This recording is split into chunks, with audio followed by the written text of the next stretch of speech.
Hello, everybody, and welcome back to Astrology and Beyond. I am Tatiana, also broadcasting for ANN Archetypal News Network. Today, we're going to talk about the second half of November, but most particularly the new moon in Scorpio. A very deep time of transformation, of release, of realizing, maybe having clarity once we go into the murkiness of the old. It's time to go within the deepest waters of the Scorpio to be renewed again, because it's that time of the year where everything's starting to die.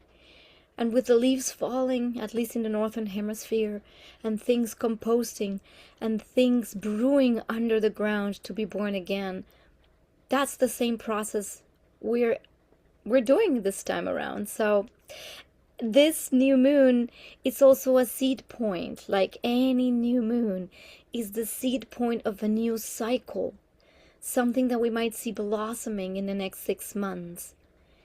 And depending on how we seed this point, our experience will change. So let's dive deep into this scorpionic waters of the depth. Wait, full screen. All right, so here we are. So it's our new moon in Scorpio video. Exciting. I have been very sick, by the way, so this is why I couldn't show up for a while. I think I've been purging a lot of stuff. So we are, because I skipped the first half of November. I hope you've all been cruising well. It's been quite challenging, for me at least. But there's certain things that occurred or are still in operation. So one of them is that Mercury started its retrograde. So we are during periods of Mercury retrograde. And whenever we have Mercury retrograde, there is a deep need for reflection. Mercury is about our mental processes, so how we reflect upon the themes that this Mercury is wanting to bring us back to. So Mercury moved into Sagittarius. It's almost as though there are new beliefs or forms that we want to be creating or touching upon, but upon retrograding, when Mercury goes back to Scorpio, it asks of us to dig deeper into our most hidden motives of existing. These times of deep purging, sometimes emotional baggage that is so ancient. And the courage that we need to have to look at it is what this is all about, this deep stellium. So as you can see, this Mercury, while it's retrograding, and we do have Jupiter retrograding, Uranus retrograding, there's Chiron retrograde, there's Neptune, Saturn, there's like a lot of retrograde energy. So a lot of reviewing, closing, allowing the energy to flow and the waters of the emotions to move. So for the little story, it's interesting because even as this whole Scorpio energy has been happening, during the month of November, I have been having so many dreams with water, and interestingly enough, murky waters, where I'm swimming in these murky waters and it's uncomfortable. And I'm like, wow, the psyche really is pointing towards those places that are so hard to see. But if we dare go there, this is where we can really find release and renewal and cleansing. So this is what's kind of in the mix right now. So to go into our new moon in Scorpio, which happens, well, depending on where you're in the planets, it's November 19th here where I am in Canada, but it could be also November 20th depending on where you are. But regardless, it's the same new moon portal. And look at this. It's like, just look at this. Mercury is conjunct the sun in its retrograde. So Mercury had already passed its Cassimi with the sun, where it went under the beams of the sun, kind of for that renewal. But then after that renewal phase, it's going back to conjunct again, once more time, one more time in Scorpio, and it's exactly conjunct this new moon. So there are still things to dig deeper that we probably have not dug quite enough, because Scorpio wants to go deep, deep, deep. And not only that, look who's in the mix. There is Black Moon Lilith in the mix. And Black Moon Lilith is the deepest unconscious desires of the feminine, is the rage of suppressed emotion and suppressed energy that wants to come out and scream and say, I am here unapologetically, truthfully, authentically, and raw. So this is a time for rawness in relationships. And why I talk of relationships, because there is also Venus here. Even though Venus is not quite aspected per se, Venus is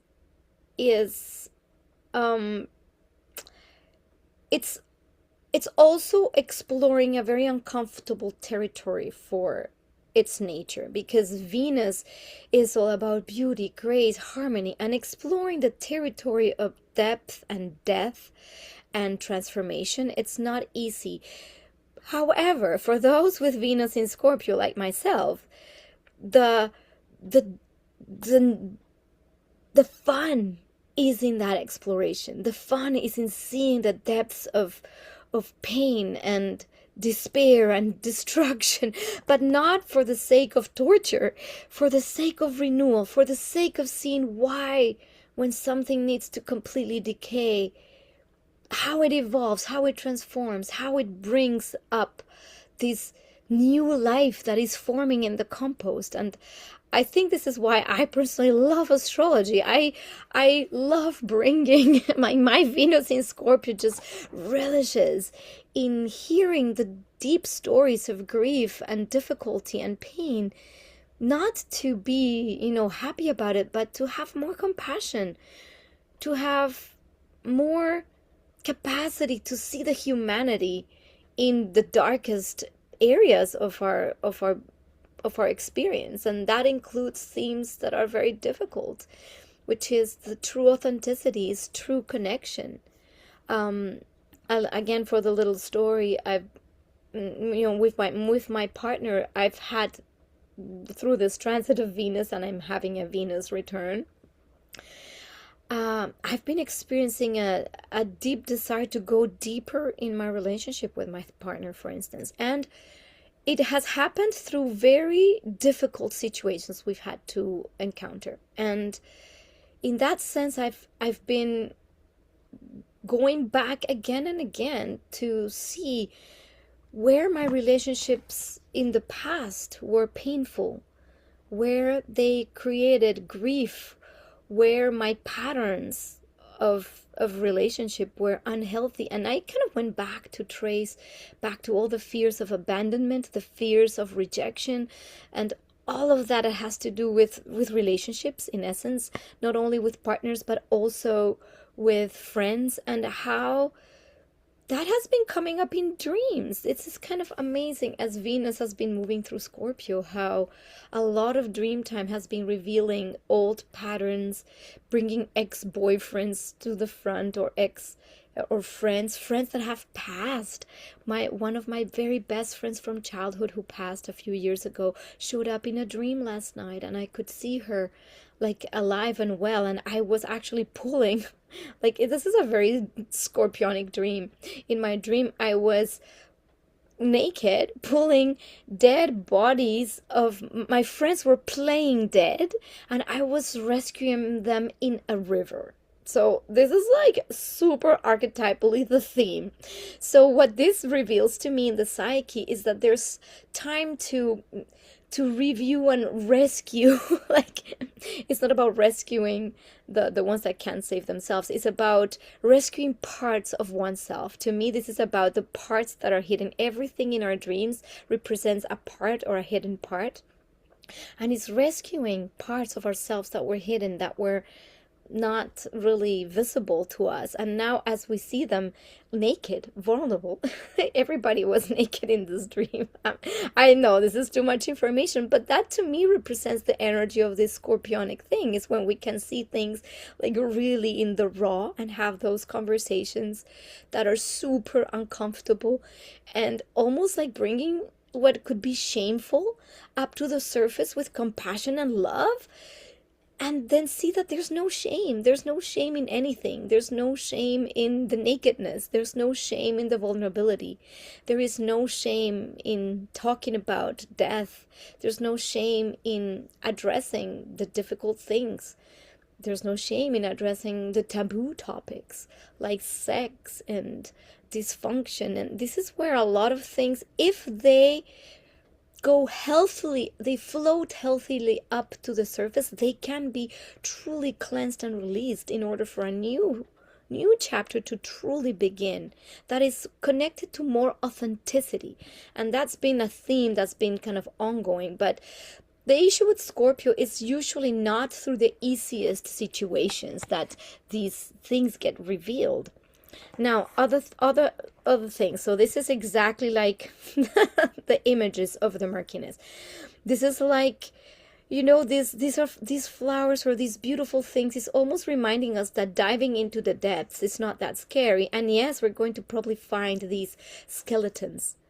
Yes, things that are long wanting to be released, things that we're holding on to, that it's the time to close, it's the time to release them. And these things usually are not necessarily from like a year ago or recent. Sometimes these things are tied to very deep experiences of our past. Again, it could have been lovers from our youth, or it could have been experiences as children where there was trauma, or even before. There could be even the crossing into liminal spaces where there are our ancestral memories crossing through to be released, to be forgiven, to be completely integrated.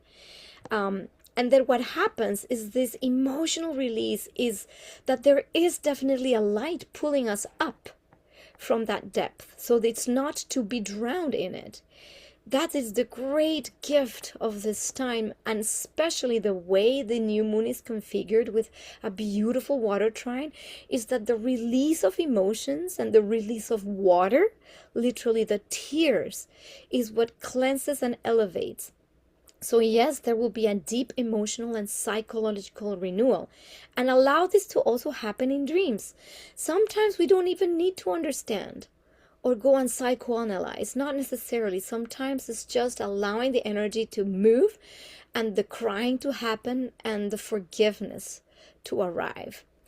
So this is a time for intense self-inquiry, truth-telling, and transformation. This is the part where if we're still not wanting to tell the truth about how we truly feel, this is where it becomes uncomfortable and even destructive. So these times could be extremely toxic if not really given an avenue for release. So yes, there is the possibility of rebirth through the shadow work, through the honesty and the vulnerability. Like the dream I just told you about, is that nakedness that is uncomfortable, that could bring shame. It's so hard sometimes when we feel ashamed of things that we did in the past, or even we feel ashamed to talk about traumas. And yes, it's heavy. Let me talk about heaviness. What happens when we talk about Scorpio energy? It's dense. And sometimes people in this amount of density are misunderstood. I have always felt a little bit misunderstood by a lot of people because of my amount of density. And dense doesn't need to be necessarily dark and gloomy and depressing. No, it's just the amount of depth.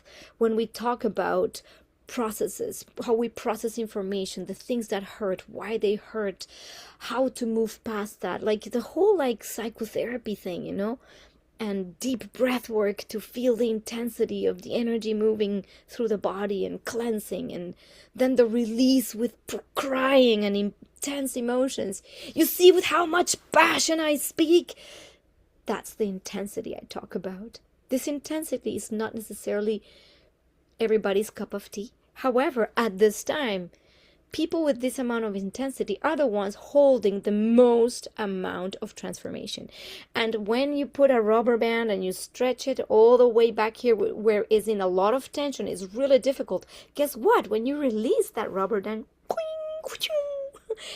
it goes even further. So this is why there are rewards to this deep, deep work. And the rewards will be seen later. Why later? Because processes in the third dimension take a while. Nothing that is processed in the psyche is revealed instantly in the third dimension, in our physical reality. But it definitely is the brewing for a real, genuine change that will be coming quite soon if you allow that transformation. And that doesn't necessarily mean that everything in our physical reality will change, but I would bet that a lot of people are going to go through very, very deep changes. And next year, which is a year of like, there's nothing to really hold on to, it's going to be a year of a lot of air and fire.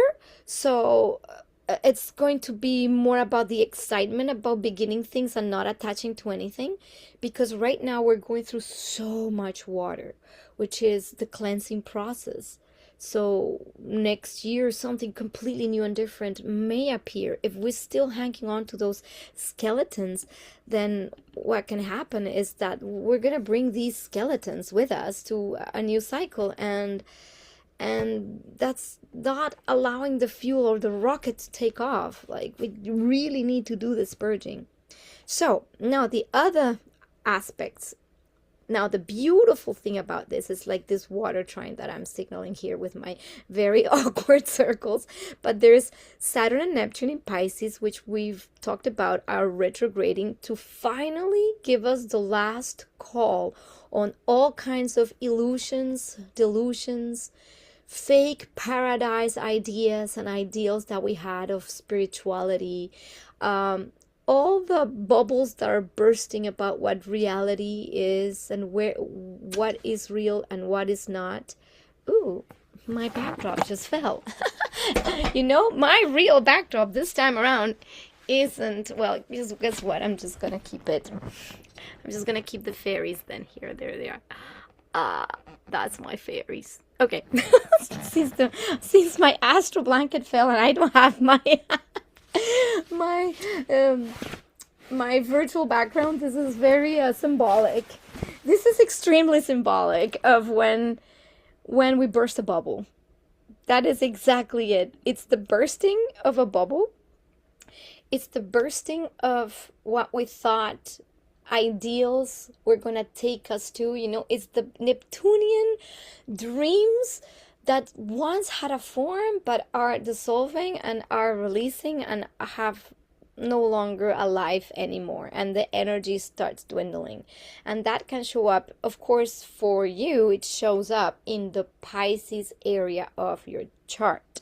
So whichever house you have Pisces and the last degrees of Pisces, this is the area of life where you are going to see something dissolve, where ideals and ideas and things that are no longer supported are going to be released and gone.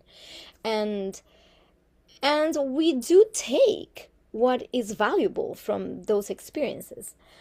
And the beauty about this water trine that I'm pointing out here is that there is a great deal of Jupiterian energy, meaning a great deal of expansion, of positivity, which is all gifts of Jupiter. And there has to be a deep trust, because Jupiter is about confidence and trust.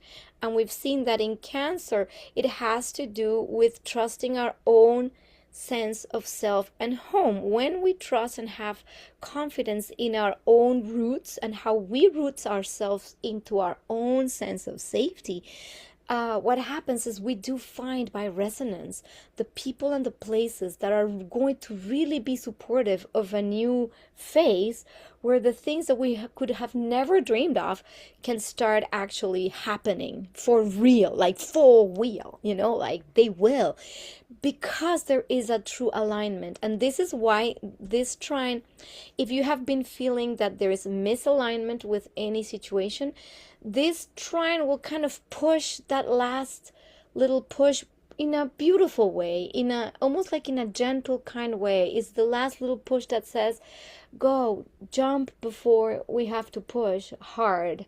Next year won't be as easy, so do it now. This is your window. This is the window to start releasing and saying goodbye, closing and saying, this is no longer me. This is no longer representing of who I was or my ideals or even beliefs, because Jupiter is all about beliefs. And the Jupiter and Saturn is almost like grounding some kind of spiritual sense, boundaries around our own identity, who we are, what really constitutes a sense of safety and home or tribe. And all of these themes are being questioned. And if it's not in alignment, what happens is that it floods, that there's an overwhelming uncomfortable sensation, especially because with the Scorpio energy, there's no way that there's going to be comfort in this experience. So any misalignment, any dead bodies need to go. Now, the other aspect, well, of this beautiful grand trine is that it will help us with the Mercury retrograde to re-examine the hidden motives of why we have done things, why we have created what we have created or miscreated, however you want to put it. There would be like the shadow communication, it's like what's being suppressed for a long time that we have not dared say or express will be floating up. And then there is a beautiful healing power of speaking from the depths. When we speak from truth and authenticity, there's so much compassion. This is all about compassion and understanding that each person's journey is what it is. So the raw authenticity in love and values, this also comes from Venus being in Scorpio and Lilith. So there is an absolute need for emotional honesty without external validation. So this is where we come to ourselves, not in the Libra way, in the is it okay, am I right, is external, is superficial. No, this is about knowing deeply who we are and not settling for less than who we are authentically, and being able to actually say that. Now this is the last, this is it. This is really it. This is the composting moment. And then there is this beauty to be found in the mysterious and the taboo. This is where, again, it could be beautiful to speak maybe about illness or decay or death or, the difficult things in our families, maybe the traumas. And it's good time to get together with people to talk about these things in a safe, secure environment, because the grand trine will support that. And we could probably just cry, have a lot of cry sessions. I said that last time, my previous video. There's been so much water in our environment that, and it's interesting because it's raining so much here, and it's almost connecting to that energy and not going like, oh, it's raining again, it's dark and gloomy. It's like, wow, this is such nurturing when all this rain falls and it goes into the ground, and this is nurturing the ground and the soil that will eventually reemerge in something new in the spring. So it's allowing that amount of water, and that water is the emotions. Okay, so moving on to the next important part is this. Now, the challenging aspects of this new moon. So the beautiful aspects is the capacity for healing, renewal, and really a deep release that will play out later. Now, the challenging aspects come from the opposition to the new moon, which is practically almost exact, of Uranus also back into Taurus, retrograding, where, Uranus dipped into Gemini and showed us a little bit of the new possible motions and things that could happen. That was back in July, and all the exciting new possibilities and things that were kind of showing up in our reality. But now as it retrogrades back into Taurus, is again maybe touching into the points of what has constituted stability for us, and it's just destabilizing any notion of stability, because the stability doesn't come from, like, it's no longer in the ground. It's no longer I'm stuck here, and I'm gonna root myself, and it's always gonna be like that, slow and steady. Not with what is coming in the coming years. Coming years are all air and fire, like I said. Is their stability is no longer rooted in a place. Stability is rooted in a deep sense of self-worth and value. The value is in our skills and in knowing who we are. That's the value. And we could be anywhere, moving around the world, like traveling nomads, or what you call it, working nomads, digital nomads, or things like that. Or people that it's no longer about the deep connected slow motion of accumulating wealth, value, and accumulating things. I think it's more about movement. And this is why a lot of bubbles are bursting right now. And maybe it's about the interconnectedness of different communities. And communities can happen obviously in local spaces, but they also happen in cyberspaces. It's something that we'll see in the next few years, is how all this rearranges for the world that is emerging, which is kind of very fast.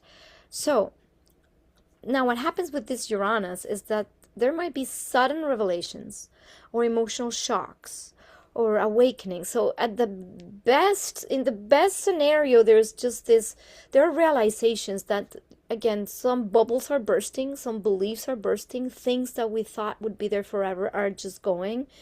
And we're going to be shoved or pushed into this conveyor belt, into these unknown waters, which is next year.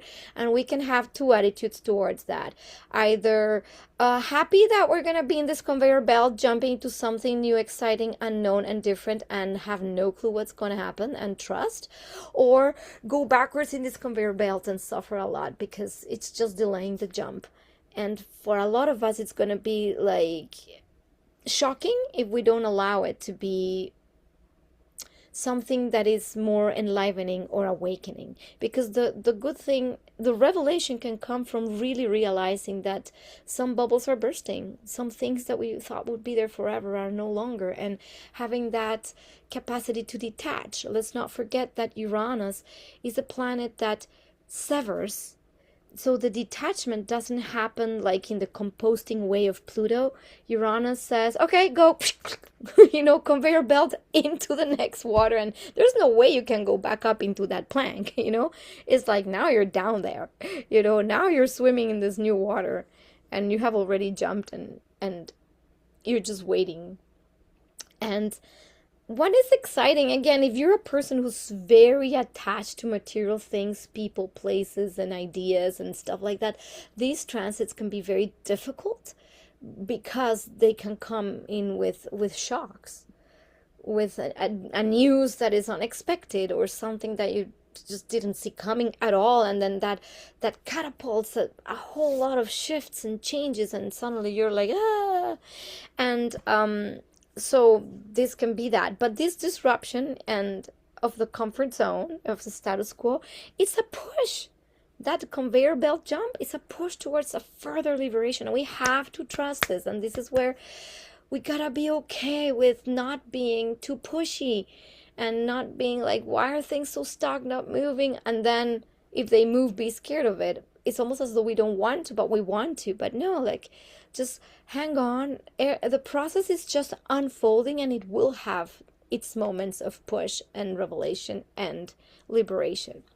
Now, there will be probably new emotional or financial patterns emerging from this upheaval. And financial can be like anything and everything, from something completely destabilizing. It could be our grid gets all destabilized. Who knows? With all these solar flares and things, and 3i Atlas. And oh, by the way, when I made my piece on 3i Atlas, it's not that I know much about it, but I did say the perihelion was when it came closest to the Earth, which was inaccurate, actually. Correction, it was when it was closest to the Sun.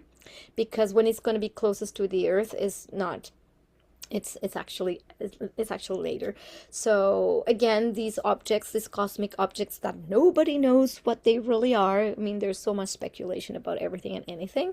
But what we know at an archetypal level is that these cosmic objects have archetypal layers of newness and different possibilities and potentials that eventually, with all this cosmic radiation and rays, help us upgrade into layers or levels of consciousness that we cannot even know what they look like because they have never been here, like that three-eye atlas.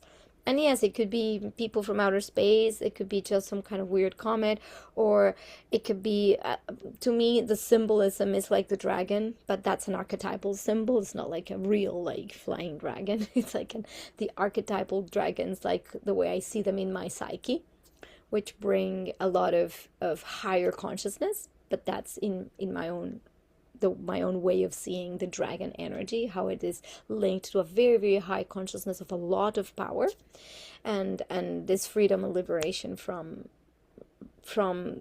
outdated ways of being, which is kind of probably why these cosmic objects come in to awaken more of our understanding. And again, who knows, right? It's not that I'm claiming to know much about it other than what I see from studies and the internet and research, but I don't know more than really anybody, really. So back to our Uranus and how that will be destabilizing, probably. Oh, the reason I brought three-eye atlas and solar flares is because there's talk about like very big geomagnetic storms. I've been watching, I like to watch the channel that Stephen Burns has, because he explains a lot of the solar activity, like the actual geophysics and things. So I like to watch that to kind of be informed in like the actual science of things. And yes, apparently a lot of electromagnetic storms that are really big, and this is why we're seeing aurora borealis, which is like, even here in Canada, like, it's great to have a light show, but this is rare, and that upgrades our own energy fields. So with that being said, we're getting upgrades for sure. And what happens in the psyche is that this is kind of part of that Uranian bolt.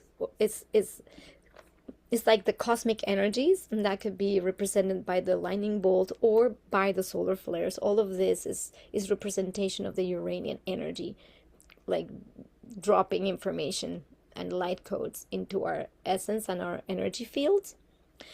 And what happens is that we will be probably having a lot of those insights, and the real destabilization could come in the actual physical form if there are power outages, or maybe some temporary outages on like certain satellites or communications. Like, who knows, right? It could be communications, because it's directly opposite Mercury, and Mercury is about communication, so it could destabilize the satellites, communication satellites, and that could create quite a havoc. So again, we don't know, but under this astrology, it is very possible that we have disruptions that are disruptive enough to create some kind of financial panics or mini panics, where people have to again release their perceived sense of safety and security that is rooted in how much money I have in a bank, in zeros and ones, in this illusion of money that is not even real, right? And go back to what is essential and what is true value. We've been talking about this for a long time, because through the transit of Uranus through Taurus, we've been seeing so much destabilization of the financial world, because, and a lot of loss, right? And gain and loss and inequity and all that stuff. But because the question is, if you're still attached to value externally on a thing, call it zeros and ones and numbers, or a thing that is out there, something you accumulate, or a thing, oh, I have value in this and value in this and stuff. That's not what the true value is. The real question now, and this is why when it retrogrades, when acid retrogrades in the 29th degree of Taurus, it won't come back again until like next 84 years, right? So what happens now is like, well, at this point, this is a time of reevaluating value, for sure, and how we think about value, and what does it mean? Where do we truly find value? And that could be extremely destabilizing, and the only way to find it is when we lose money or things that are valuable to us. That's one way. Or when we gain a lot and we don't know what to do with it. I don't know. Again, it's just this destabilizing energy that one day is here, the next day is not there, until we can find the true sense of value, which is in connection. I mean, I could probably just tell you, like, what is essential to humans if not love? That is the highest value we could all have, is how much love we hold in ourselves and how much connection we can create with others through love. I mean, I think that's pretty self-explanatory, but it's kind of easier said than done, or even felt. But that's why self-love is so important at this time, and self-validation. Now, the other thing, it's this square that we have going on from Jupiter to Chiron, and the Mars, which is partly also the ruler of this new moon, it's squaring the nodes. And this is just a moment of integration of the Mars energy, or the will. So this is where this new moon presents a little bit of the most challenging aspects, which is like exposing wounds around independence, assertion, and self-belief. So this is where we gotta get more confident, because we might think that we're not good enough, and not even good enough to be who we are. And this will come up again and again and again, show us that wound, and it just comes back. What I've been doing is this self-hypnosis by Paul McKenna that I really like. It's about self-confidence and motivation, and I have been doing this through this whole transit.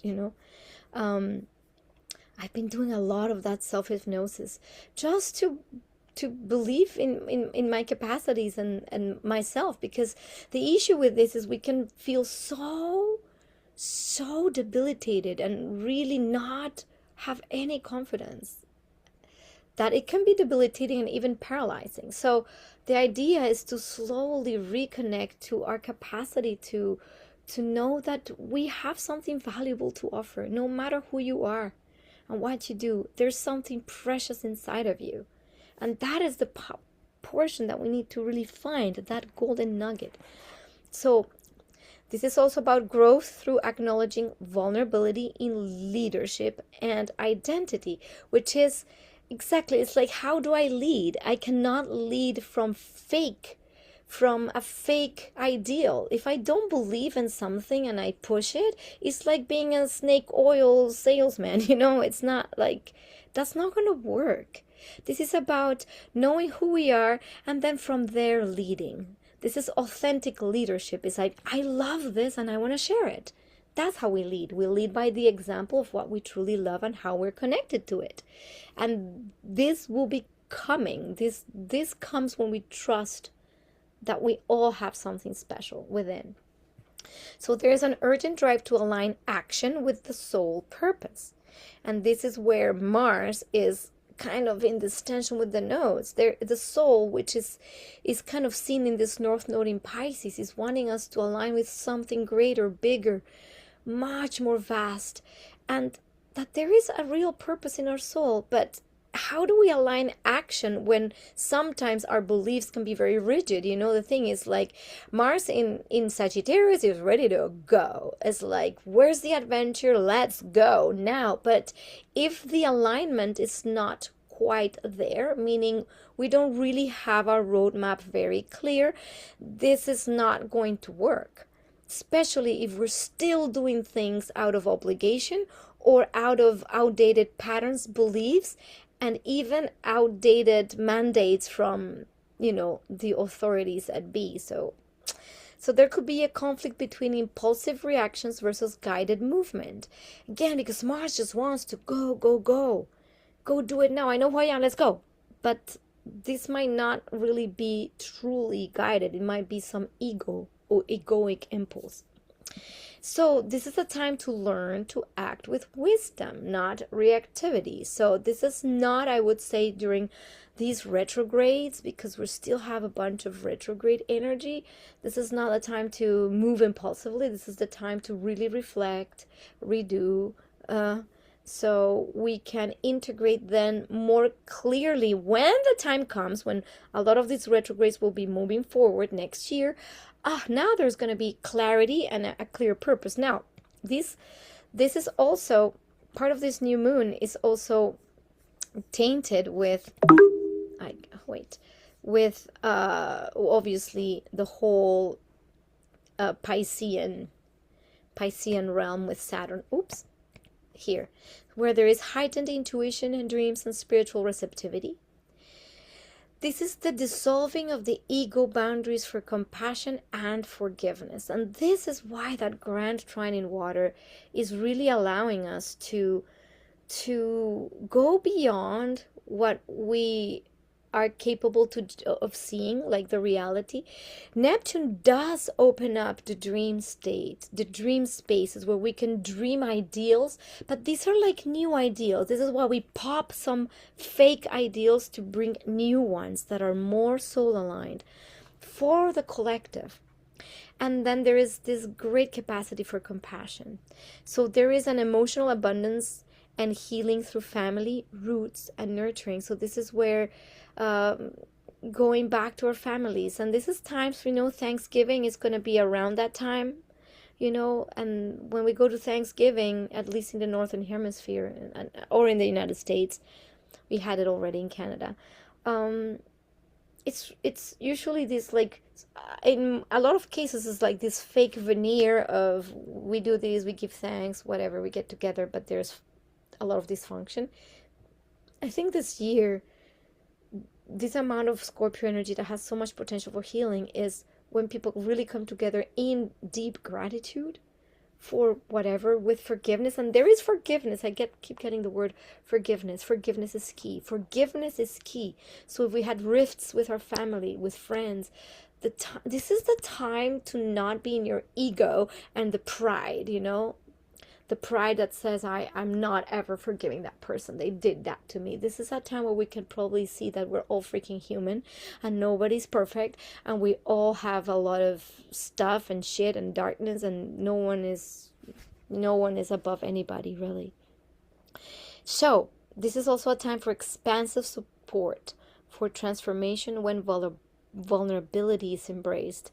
So we keep going back to the same thing through each of the archetypes, whether it is through the Neptune Saturn, whether it is through the trine of Jupiter and the stellium in Scorpio. The theme is the same theme, and the only way to move through to that level of soul is with that deep vulnerable self. So up to you if you want to keep shut down, distant, and non-vulnerable, and pretending all is well, and when it's not.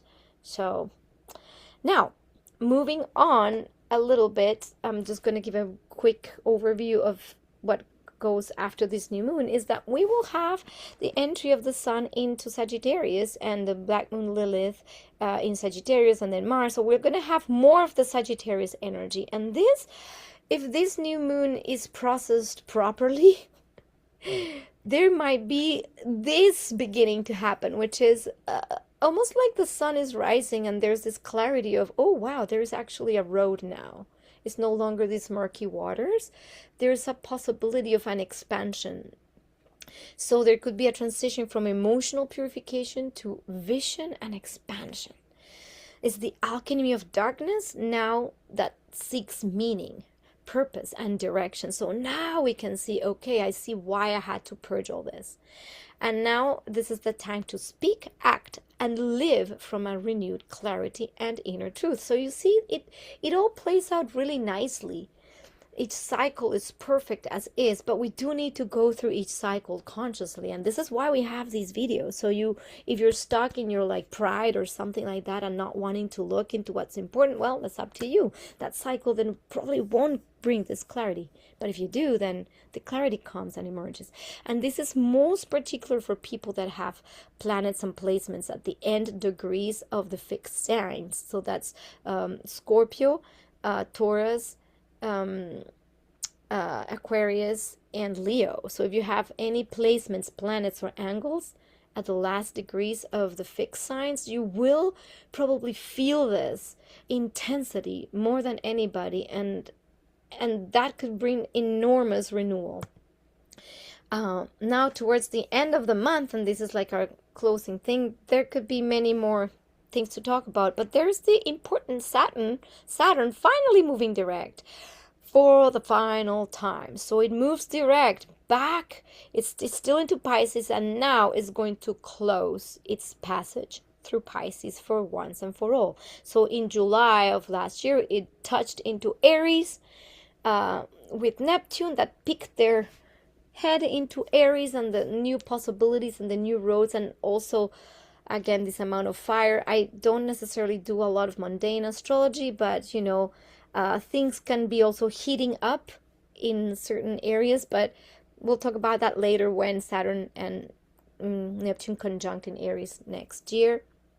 For now, it's the Pisces closure and the long passage of Neptune through Pisces and Saturn for 3 years in Pisces. And the area of life where you have Pisces is where you could have gained a lot of maturity, understanding, and now you can be your own self in that area of life and have clear boundaries around what it means for you. So it depends in which area of life is. I have it in the 4th house. My 4th house is my Pisces house. So, and the sun, Saturn is literally right now opposing my sun, and this is kind of like my final. This is the time where I finally kind of realized that I have to stand on my own 2 feet without any dependencies or enmeshments with people. And it's been hard, my journey through these past 3 years. It's been beautiful and difficult at the same time, because I had to go through a lot of enmeshment and feeling that there's parental figures over me, even though it's not my parents. Like as though the dependency is, it's almost had me grow up and now understand that I can do life really solidly on my own, not necessarily by myself, isolated on an island, not that kind of isolation, but really making my own decisions, having agency over my own authority, which is obviously personally for me because it's opposing my sun. But for you, it might be very different.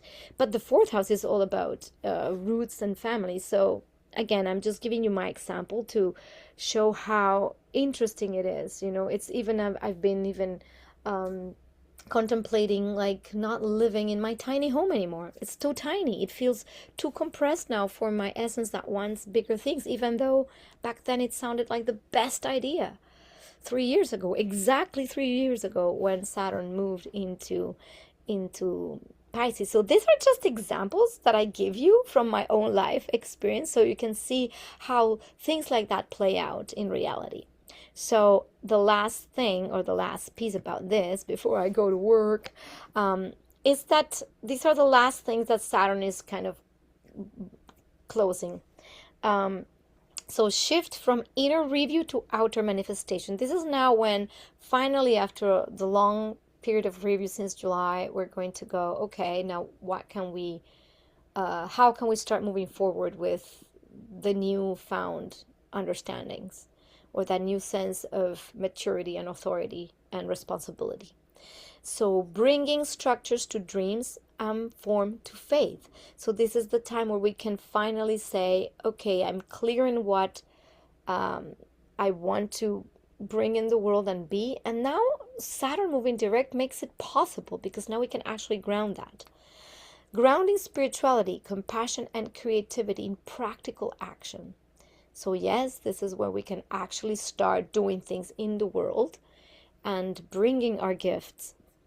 Taking responsibility for emotional and energetic boundaries. So yes, I know this was a big lesson with Saturn through Pisces, was like, no, you are the only one who creates your reality. There's no blaming anybody outside yourself. And if you created or miscreated something, well, why? Go back to the drawing board and take responsibility for what we create. That's a hard one. That was a hard one, especially because boundaries, when they get so blurred, we stop knowing who we truly are, and end up in this soup of energetic mush. Uh, Turning lessons from confusion or delay into maturity and mastery. So we have probably felt that things that we want to move forward with suddenly are just not happening, or they're not going, they're not happening, and it's like, why? Because Saturn needs a period of maturation before we can actually make decisions that are based on mature thinking, grounded thinking, and not just impulse, which is the Mars just wants to go and do things, but sometimes very immaturely or out of the proper timing. So at this time is to allow, when Saturn starts moving direct, we might start finally seeing things moving in a certain direction that it's more in alignment with our souls and desire. Consolidating inner healing, now ready to build or commit. So what this means is that the inner healing is all that journey that we could have taken inside our own psyche, which is the realm of Pisces, the all that is. And now we can finally be ready, because we've completed a cycle of healing, of deep healing. In the Pisces realm is completions of eons of information. So kudos for you if you're watching this video and you have been doing a lot of that work where you think it's just never going to freaking end and you're so tired. Well, this is the time where, okay, hold on a little bit more. It's going to start moving. And, mark my words, next year is going to feel very different. Not necessarily in like rainbows and butterflies, but definitely the energy will be different. There might be a lot of actual real life changes. And so just ride it. Go on that conveyor belt. Let the conveyor belt take you, and allow the right timing.